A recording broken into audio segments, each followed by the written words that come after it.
तो दोस्तों आज की जो वीडियो है वो आप सबके लिए बहुत ही ज़्यादा इम्पोर्टेंट होने वाली है, क्योंकि आज की वीडियो में हम देखने वाले हैं सभी मॉडल वर्ब्स को उनके साथ यदि हम बी लगाते हैं तो उनके क्या क्या सेंस निकल सकते हैं और अपनी डेली लाइफ में हम उनको किस तरह से प्रयोग कर सकते हैं। तो चलिए वीडियो को शुरू करते हैं। तो देखिए, सबसे पहले हम देखने वाले हैं कैन बी। कैन बी का मतलब है हो सकते हैं, मतलब हो सकते हैं। अब देखिए, इसका जो स्ट्रक्चर है वो आपके सामने है। इसमें आपको सबसे पहले लिखना है सब्जेक्ट, फिर आपको लिखना है कैन बी, उसके बाद आपके अदर वर्ड्स आएंगे। देखिए, वह घर पर हो सकता है तो बोलोगे he can be at home, he can be at home. Mummy रसोई में हो सकती है तो बोलोगे mummy can be in kitchen, mummy can be in kitchen.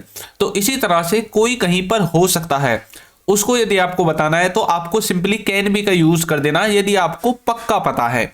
उसके बाद देखिए नेक्स्ट नेक्स्ट है आपका शुड बी।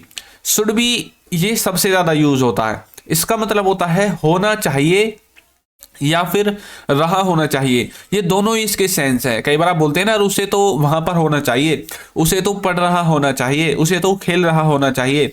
यानी कि किसी को कुछ कर रहा होना चाहिए या फिर किसी को कहीं पर होना चाहिए, यानी कि किसी प्लेस पर होना चाहिए। इसका जो स्ट्रक्चर है उसमें आपको सबसे पहले सब्जेक्ट लिखना है, फिर लिखना है शुड बी, उसके बाद आपके जो अदर वर्ड्स हैं आपके सेंटेंसेस में उन सबको आपको सबसे लास्ट में लिख देना है। अब देखिए, जैसे कि उसे घर पर होना चाहिए, यानी कि घर पर होना चाहिए तो कैसे बोलोगे he should be at home, he should be at home. मुझे खेल रहा होना चाहिए तो बोलोगे I should be playing, I should be playing, मुझे खेल रहा होना चाहिए। नेक्स्ट है इसमें हमारा उसे पढ़ रहा होना चाहिए तो बोलोगे she should be studying, she should be studying. और यदि लड़का है तो ही शुड बी स्टडिंग। तो किसी को कुछ कर रहा होना चाहिए या फिर किसी को कहीं पर होना चाहिए, दोनों सेंस में आप शुड बी का यूज करेंगे। अब हम देखते हैं अपना नेक्स्ट जो है आपका विल बी। विल बी का मतलब होता है होगा या फिर रहा होगा, मतलब कोई कहीं पर होगा और कोई कुछ कर रहा होगा। अब देखिए, ये विल है तो विल का मतलब है फ्यूचर, तो फ्यूचर में कहीं पर होगा और फ्यूचर में कुछ कर रहा होगा। तो इस तरह से आपको समझना है, क्योंकि विल का यूज हम फ्यूचर में ही करते हैं। जहां पर आपको विल दिखे आपके दिमाग में तुरंत आना चाहिए ये सेंटेंस फ्यूचर से रिलेटेड है। अब देखिए इसका स्ट्रक्चर क्या है। इसके स्ट्रक्चर में सबसे पहले सब्जेक्ट, फिर विल बी, फिर आपके अदर वर्ड्स आएंगे। देखिए, वह घर पर होगा तो बोलोगे he will be at home, he will be at home. वह खेल रहा होगा तो बोलोगे he will be playing, he will be playing. Rahul पढ़ रहा होगा तो बोलोगे Rahul will be studying, Rahul will be studying. तो इस तरह से आप इसका यूज कर सकते हैं। तो आपको समझ में आया कि कैसे आप विल बी का यूज करोगे। नेक्स्ट देखिए, यदि अभी तक आपने हमारी बुक्स को परचेज नहीं किया है तो डिस्क्रिप्शन में आपको लिंक मिल जाएगा, वहां से जाकर आप इन्हें परचेज कर सकते हैं। और ये आपको पीडीएफ के फॉर्मेट में मिलेंगे, किसी के भी एड्रेस पर नहीं आएंगी। आप जैसे ही डाउनलोड करोगे, आप जैसे ही मतलब पेमेंट करोगे, तुरंत आपके पास डाउनलोड का ऑप्शन आ जाएगा। अब देखिए नेक्स्ट है आपका वुड बी। वुड बी के भी दो सेंस होते हैं, जैसे कि शुड बी के थे ना, ऐसे वुड बी के भी दो हैं। एक होगा होगा, दूसरा होगा रहा होगा, मतलब कोई कहीं पर होगा या फिर कोई कुछ कर रहा होगा, ये है। अब देखिए इसका जो स्ट्रक्चर है वो आपके सामने है। सबसे पहले सब्जेक्ट, फिर वुड बी, फिर आपके अदर वर्ड्स आएंगे। वह घर पर होगा तो बोलोगे he would be at home, he would be at home. वह सो रहा होगा तो बोलोगे he would be sleeping, he would be sleeping. पापा वहां होंगे, अब हम किसी जगह के बारे में बात करें कि पापा उस प्लेस पर होंगे तो बोलोगे पापा वुड बी देयर, पापा वुड बी देयर। तो इस तरह से आप वुड बी का यूज कर सकते हैं, कोई कहीं पर होगा या फिर कोई कुछ कर रहा होगा, इस वाले सेंस को बताने के लिए। देखिए, मैं बहुत ही आसान और बहुत ही मतलब इजी वे में आपको समझाता हूं। तो आपने यदि अभी तक चैनल को सब्सक्राइब नहीं किया तो चैनल को सब्सक्राइब कर दीजिए, और आप हमारे और भी वीडियोस को देख सकते हैं हमारे चैनल पर विजिट करके। नेक्स्ट है कुड बी।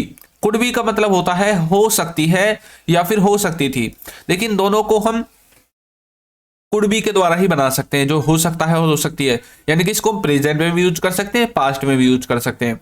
अब कुछ बच्चों को ये डाउट होगा कि सर हमने तो पास्ट में पढ़ा था कि कुड का यूज हम पास्ट में करते हैं।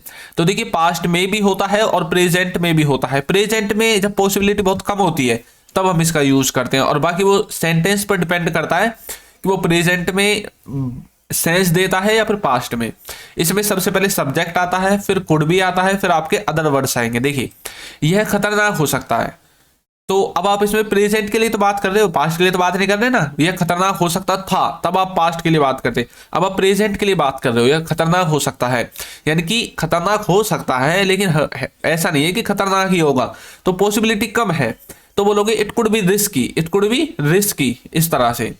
नेक्स्ट है वह अभी यहां हो सकता है, तो बोलोगे he could be here right now, तो इस तरह से आप इसका यूज कर सकते हैं।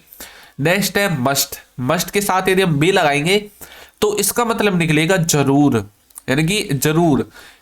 अब देखिए मस्ट का आपको पता है कि मस्ट मतलब एकदम पक्की वाली फीलिंग देता है कि कोई कहीं पर जरूर होगा, कोई कुछ जरूर कर रहा होगा, मतलब पक्की वाली फीलिंग है, 100% आपको कंफर्मेशन है, तब आप मस्ट का यूज करते हैं। इसमें सबसे पहले सब्जेक्ट आता है, फिर मस्ट भी आता है, उसके बाद अदर वर्ड्स आते हैं। देखिए वह पक्का घर पर हो सकता है, आपने पक्की बात कर दी, जरूर वह घर पर हो सकता है, तो बोलोगे he must be at home, he must be at home, वह पक्का देख रहा होगा, तो बोलोगे he must be watching, he must be watching, वह पक्का देख रहा होगा। तो इस तरह से आप मस्ट बी का यूज कर सकते हैं।